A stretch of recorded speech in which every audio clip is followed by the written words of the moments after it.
जलती क्षमा देती है प्रेरणा रोशनी के लिए, बहती हवा देती है प्रेरणा जिंदगी के लिए, जीवन वो जो बने प्रेरणा किसी के लिए। प्रेरणा कार्यक्रम में आप सभी का हार्दिक स्वागत है।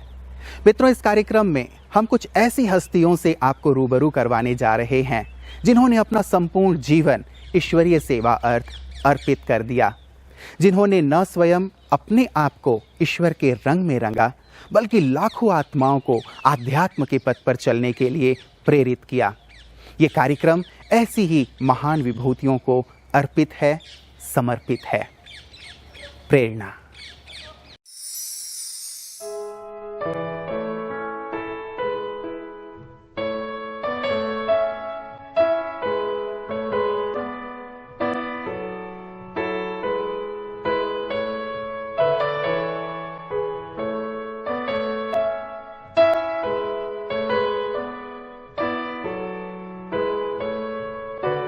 हरियाणा प्रदेश के औद्योगिक शहर के नाम से प्रसिद्ध हिसार में प्रजापिता ब्रह्मा कुमारी ईश्वरीय विश्वविद्यालय की शाखा संचालिका के रूप में आदरणीय रमेश दीदी जी निमित्त हैं। आपका जन्म सन 1947 में करनाल में हुआ। शांत स्वभाव, सीखने की कला, सहयोग भावना और मीठा बोलने की कला आपके विशेष गुण हैं।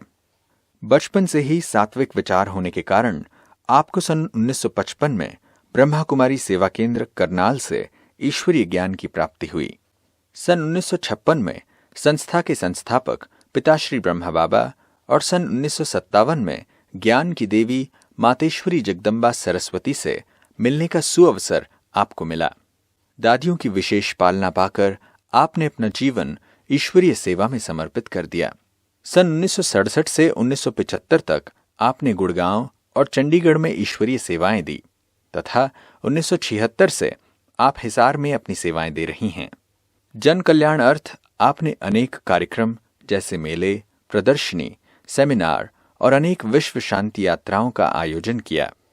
वर्तमान समय 2 सेवा केंद्र, 4 उप सेवा केंद्र, 60 गीता पाठशालाओं सहित 4000 से भी अधिक भाई बहनें आपके सानिध्य में अपने जीवन को ईश्वरीय अनुभूतियों से भरपूर कर रहे हैं। बचपन में सबसे पहले ज्ञान के अंदर हमारे लौकिक बुआ जी आए थे और मंदिर के अंदर बहुत बड़ा प्रोग्राम चल रहा था। उस प्रोग्राम में के अंदर हमारी पुष्पा बुआ जी प्रवचन सुनने के लिए गए थे। उससे पहले हम बचपन के अंदर आनंदपुर कुटिया एक होती थी, वहाँ पर जाते थे और मैं रात्रि को वहाँ ही सोती थी, क्योंकि वहाँ जो बाईजियाँ होती थी वो अकेली रहती थी, तो अकेले होने के कारण मुझे वहाँ सोने का मौका मिलता था और सेवा का मौका मिलता था। बचपन से ही हमारे अंदर संस्कार सेवा की भावना के थे, दयालुपन था। तो सबसे पहले हमारे करना घर से, लौकिक घर से हमारे बुआ जी का ज्ञान में आना हुआ। उसके पश्चात हमारे लौकिक दादी जी आए और दादी जी ही हमारी मम्मी को ज्ञान में लेकर के चले गए। जैसे वो क्लास करने जाते थे, हमारे घर से सेवा केंद्र जो था 7 किलोमीटर दूर रहता था, तो 7 किलोमीटर दूर हमारे माता जी जाते थे, तो हमें छोटे बहन भाइयों को, थोड़े भाइयों को संभालना पड़ता था। तो थोड़ा सा हमें कभी कभी फील होता था हम भी जाएं, तो वीरवार के दिन हमारे माता जी हमें ले जाते थे। एक बार ऐसा हुआ कि मम्मा हमारे करनाल में आई हुई थी, हम बहन भाई बहुत छोटे छोटे थे, तो मम्मा रात को प्रोग्राम चलता था, हमारा कल्चरल प्रोग्राम, संगीत का प्रोग्राम जैसे चलता था, तो हमारी लौकिक माता जी ने हमारे पिताजी को बोला कि आज आप हमको लेने नहीं आना, चाहे कुछ भी हो जाए, हम अपने आप रात को दादी के घर सो जाएंगे, सुबह आ जाएंगे। हमारे फादर ने कहा मैं तो आऊँगा, और मेरी मम्मी ने बोला कि ड्रिंक करके नहीं आना, तो कहने मैं ड्रिंक करके ही आऊँगा, और वो ड्रिंक करके आ ही गए। इतने मम्मा क्लास करवा रही थी और बहुत ज़बरदस्त वाणी चल रहे थे, हम पीछे बैठे थे, हमारे दोनों भाई हमारे साथ थे। उस समय हमारी उम्र मुश्किल से 9 साल या 10 साल की उम्र हो, 10 साल की उम्र थी। तो हमें इस बात का तो ज्ञान था कि पिताजी ये काम ठीक नहीं करते, लेकिन मम्मा की महावाक्य सुनते ही हमारे फादर ने उसी सेकंड मम्मा को ये चीज़ दान में दे दी और कहा कुछ भी हो जाए मैं यज्ञ सेवा के लिए मर मिटूंगा, क्योंकि साकार बाबा ने आशीष वचन तो दिया हुआ था, लेकिन उसी समय संकल्प कर लिया कि मैं यज्ञ सेवा में समर्पित अपने आप को करता हूँ और मैं कभी भी आज के बाद इन शराब और बीड़ी को हाथ नहीं लगाऊँ। पिताजी ने बुरी आदतें छोड़ दी हैं तो हमें क्या करना चाहिए। हम थोड़ा बहुत बहन भाई झगड़ा करते थे, घर में किसी से लड़ पड़ते थे, तो उस समय संकल्प कर लिया कि आज के बाद मुझे किसी से झगड़ा नहीं करना, गुस्सा नहीं करना, रोना पीटना, इस प्रकार की लड़ाई नहीं करनी। तो जैसे मैं 5वीं क्लास के अंदर आई, राखी का प्रोग्राम बहुत ज़बरदस्त चल रहा था, तो युगल 1-2 को राखी बांधते थे उस समय। लेकिन उस समय गोपी दादी हमारे ध्यान में गए हुए थे, तो ध्यान में गए हुए थे तो उन्होंने आए नीचे राखी बांधने के लिए। तो बहुत बड़े बड़े भाई आए राखी बंधवाने के लिए दादी से। दादी ने किसी को राखी नहीं बांधी। सब हैरान हो गए, दादी क्यों नहीं राखी बांधी। मैं अपने भाइयों को लेकर पीछे बैठी हुई थी और बहुत छोटी सी उम्र में थी। तो जैसे दादियों ने, गुमनोर दादी ने सबको बोला कि ऐसे करो ऐसे करो, तो वो कुछ भी समझ ना आए। लेकिन आहार के शिव बाबा ने दादी के द्वारा इशारा अंगुली का करवाया कि इसको पीछे से उठाया जाए। तो मैं बहुत पीछे बैठी थी हाल के अंदर, तो मेरे को पीछे से आगे ले आए और सबसे पहले राखी मुझे बांधी गई। मैं क्या दूं, मेरे पास तो पैसा भी नहीं है, पिताजी तो पीछे बैठे हुए हैं, मैं क्या करूं। तो मैंने कहा अच्छा और कुछ नहीं, जैसे मम्मी और पिताजी बाजार का कुछ नहीं खाते तो मैं भी आज के बाद किसी का कुछ भी खाना नहीं खाऊंगा, चाहे कुछ भी हो जाए। तो मैंने लिख करके दान दे दिया। उस समय इतना ज्ञान की गहराई नहीं थी, लेकिन ना मुझे कोर्स का पता था, ना हमारे समय में कोर्स करवाया जाता था। लेकिन जो ये बहनें सुनाती थी कल्प वृक्ष का या झाड़ का, जो जड़ शीर्ष चक्कर का, हमें बहुत अच्छा लगता था।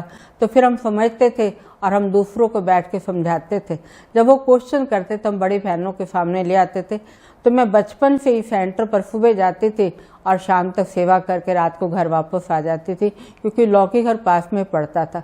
तो जिस करके मुझे सेवा का चांस बहुत मिला और सेवा करते करते इन दादियों के साथ रहती थी, इन दादियों की सेवा करती थी, ये बातें सुनती थी।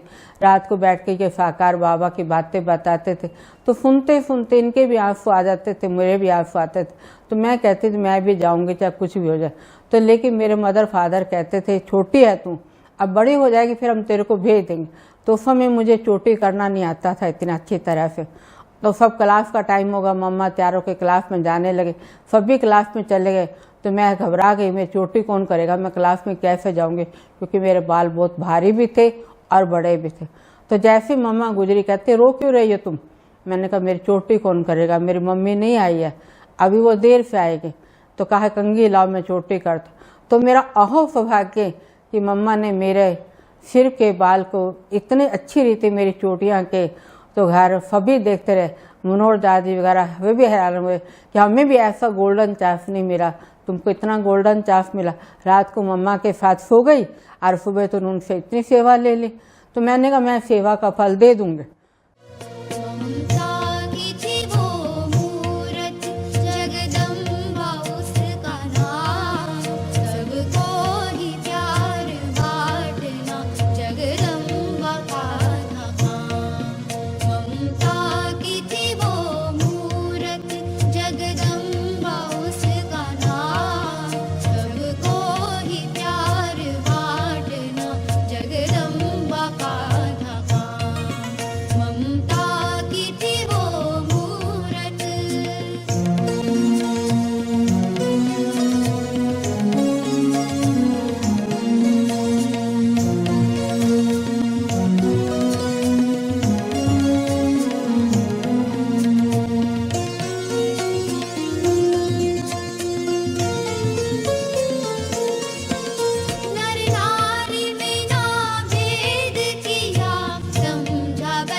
बाबा जब आए थे उस समय सभी हमारी संस्था के बरखिलाफ थे।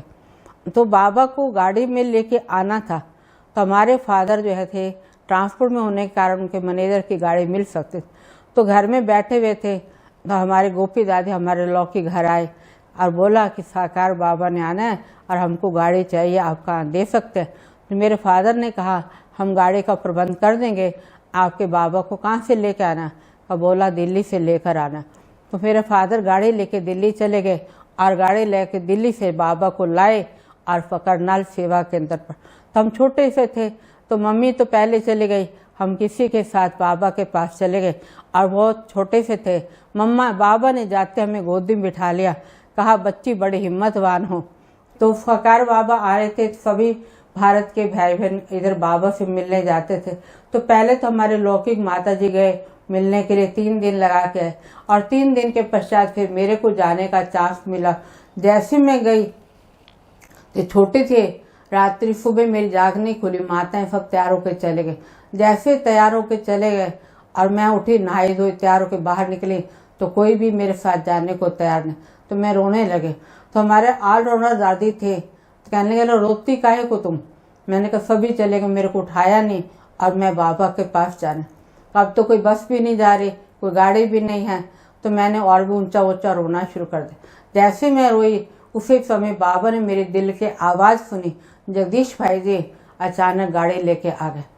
तो वो किसी काम से आए थे। तो दादी ने बोला कि देखो ये बच्ची रो रही है और बाबा से मिलना है। क्लास तो खत्म हो गई। मैंने कहा कुछ भी हो जाए मेरे को तो जाना है बाबा के पास।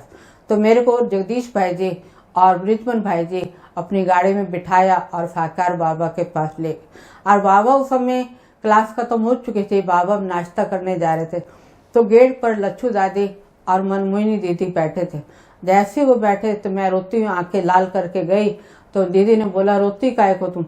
मैंने कहा मेरे को सभी छोड़ के आ गए, मेरे को क्लास करने का चांस नहीं दिया, मैं कैसे करूँ, मैं बाबा से मिली नहीं, आई किस लिए मैं यहाँ पर।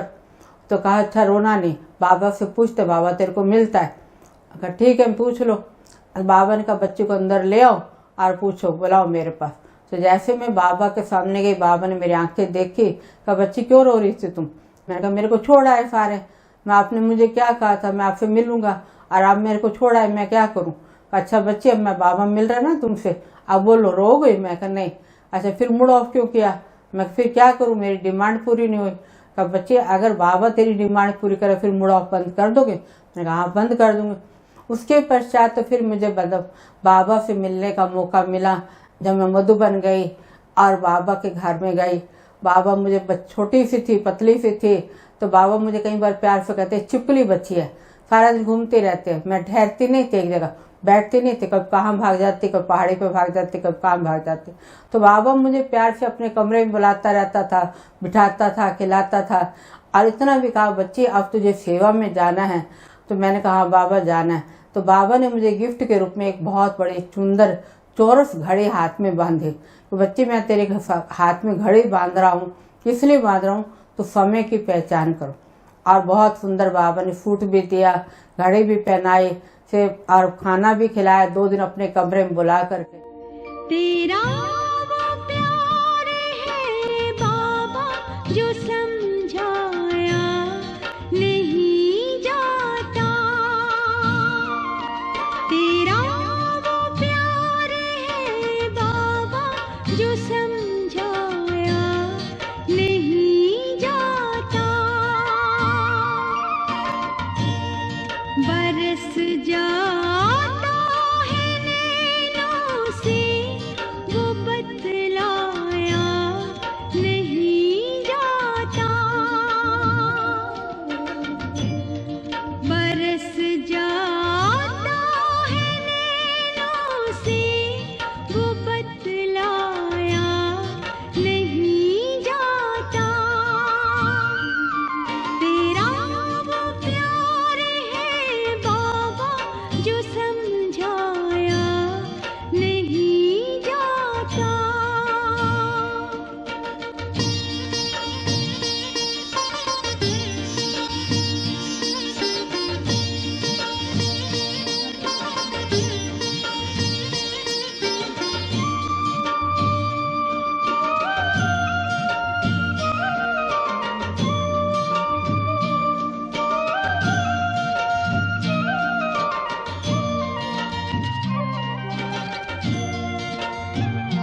सकते हैं ज्ञान भी, बता सकते हैं बातें भी, सुना सकते हैं ज्ञान भी, बता सकते हैं बातें भी। मिला है रस जो इस दिल को पिलाया वो नहीं जाता, तेरा वो प्यार है बाबा जो समझाया नहीं जाता।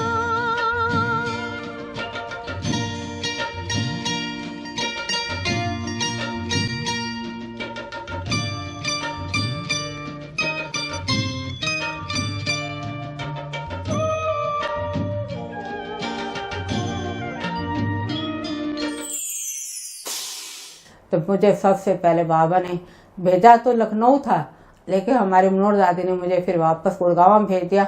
और गुड़गांव सेवा केंद्र पर आने के पश्चात फिर मैंने अपना लक्ष्य निश्चित कर लिया कि मैंने यज्ञ की सेवा करनी है।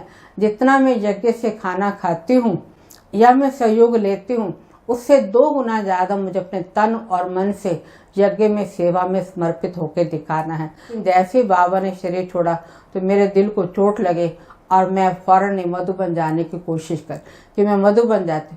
तो उस समय हमारी ट्रेनिंग चलती थी 1 मास की।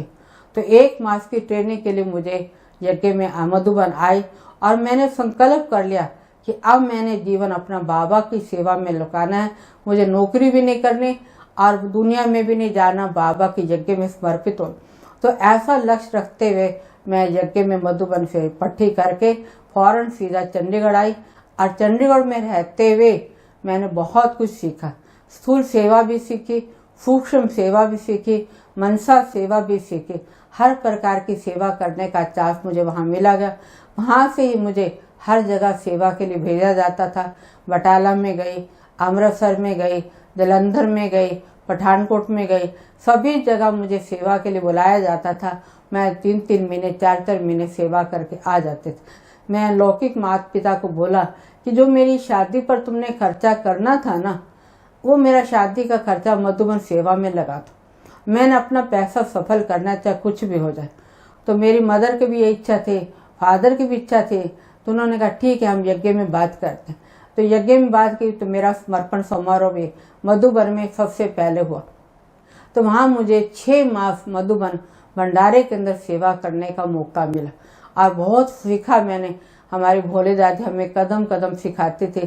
सूरज भाई जी उस समय यज्ञ में नए नए आए हुए थे, वो भी मुझे सिखाते थे। वल्लभ भाई मुझे सिखाता था क्योंकि मैं छोटी थी, और ये भाई तो मुझे सिखाते थे कि यज्ञ में सबके साथ कैसे रहना, किस किस प्रकार से रहना है।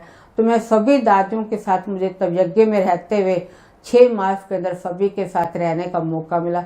और रात को सारे दिन की मनसा का चार्ट हम दादी प्रकाश मणि को सुना कर आते थे। उस समय दादी का कमरा जो था, जो मधुबन में ट्रांसपोर्ट ऑफिस है उसके सामने कमरा था, तो वहाँ हम जाते थे, सारी बातें सुनाते थे। तो दादी कहती थी जिसने मधुबन का भंडारा पास कर लिया, दीदी हमारे कहते थे, तो उसने सब कुछ पास कर लिया। तो मुझे 6 मास वहाँ बहुत कुछ सीखने को मिला। उन्होंने ये देखा, दादियों ने भी मेरी चेकिंग की और कदम कदम पर मुझे मेरी परीक्षा भी ली। इसलिए ली कि मैं कभी परिस्थिति अगर आए तो मैं परिस्थिति का सामना कर सकती या नहीं कर सकती। तो इस प्रकार ये भी सेवा का भाग्य मुझे मधुबन में रहने का मिला और सभी दादियों के साथ रहने को मिला। क्योंकि मधुबन में सभी दादियाँ आती थी, ब्रिजेंद्रा दादी थे, पुष्प शांता दादी थे, बूढ़ी थी, सब बहनों से इनके साथ संपर्क में रहने का मौका मिला। निर्मल शांता दादी थे, वो तो मुझे घंटे कमरे के लिए बुला लेते दादी हमारे, और 1 घंटे से पहले मुझे जाने नहीं देते। हम बातें करा बताते थे, सिखाते थे कपड़ा कैसे पहनना है, खाना कैसे खाना है, सोना रात को कैसे साइड लेके सोना है तो कैसे साइड लेके सोना है। माना हर प्रकार के इन दादियों ने हमारी पालना की। अहो सौभाग्य मेरा जो मुझे इन दादियों के साथ रहने का मौका मिला, खेलने का मौका मिला, हर प्रकार का मौका मिला। इन्होंने बहुत ऊंचा उठाया। तो भले छोटा परिवार था लेकिन हमारा जीवन बहुत ऊंचा इन्होंने उठाया। तो मैं इनका दिल से शुक्रिया अदा करती हूँ कि बाबा का प्यार तो मिला सो मिला, मुझे इन दादियों का प्यार भी मिला, जिन्होंने मुझे त्याग तपस्या की राह दिखाई, सेवा की राह दिखाई, मुझे ऊंचा उठाया।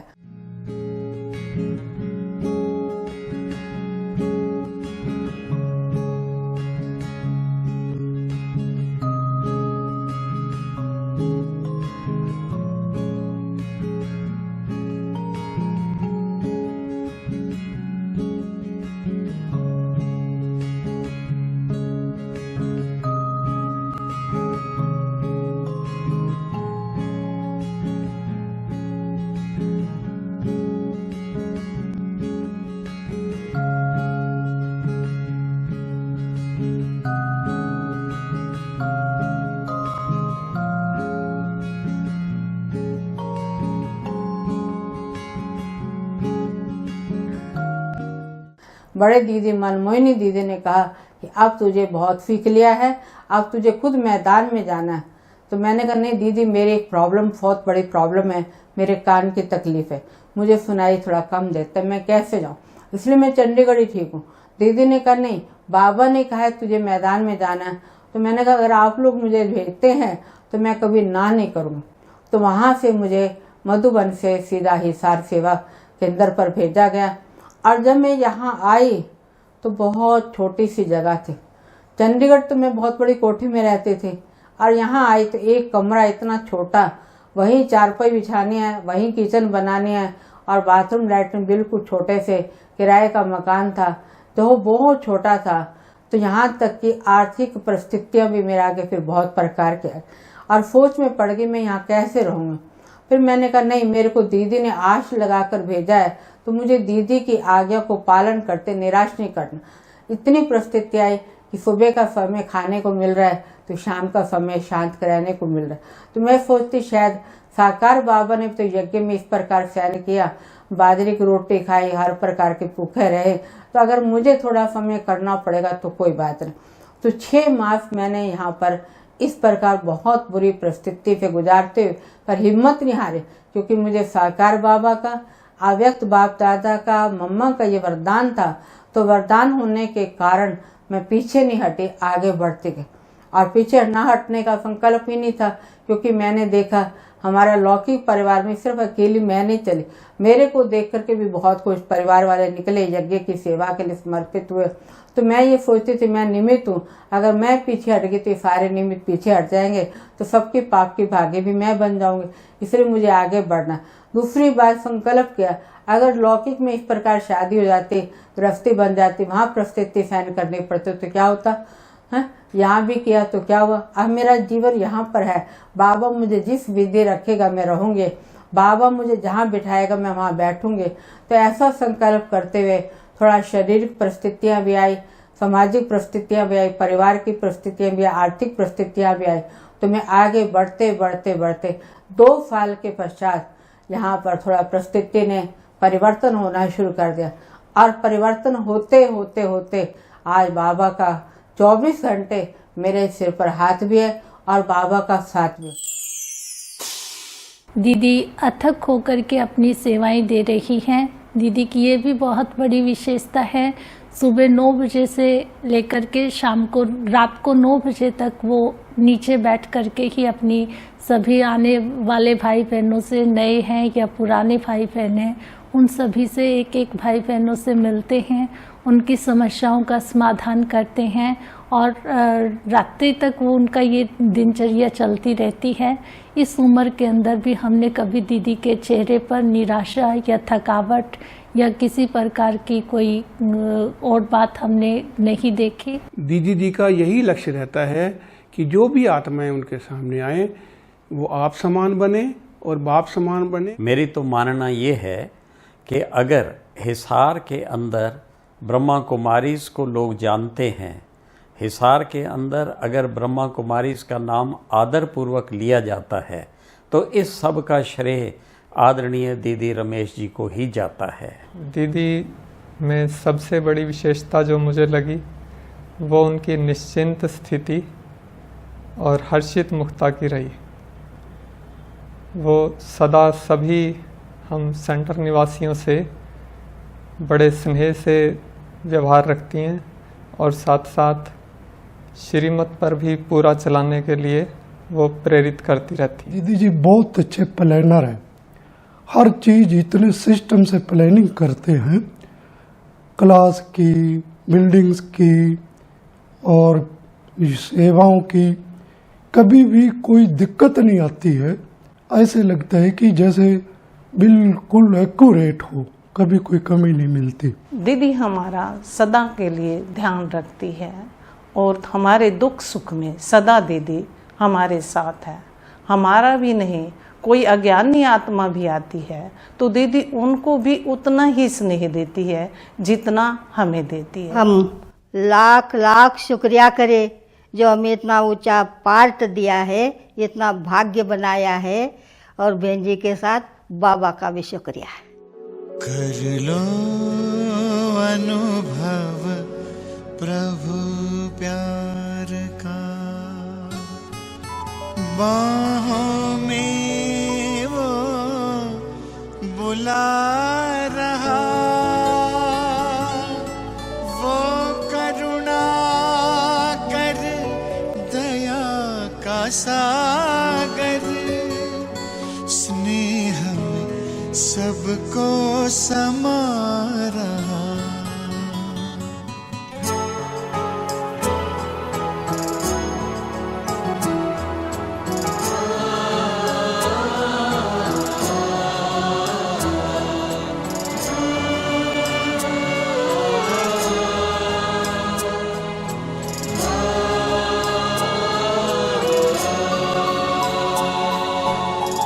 कर लो अनुभव प्रभु प्यार का, कर लो अनुभव प्रभु प्यार का, कर लो अनुभव प्रभु प्यार का, बाहों में वो बुला रहा, वो करुणा कर दया का सागर, स्नेह में सबको समा रहा, स्नेह में सबको समा रहा। आओ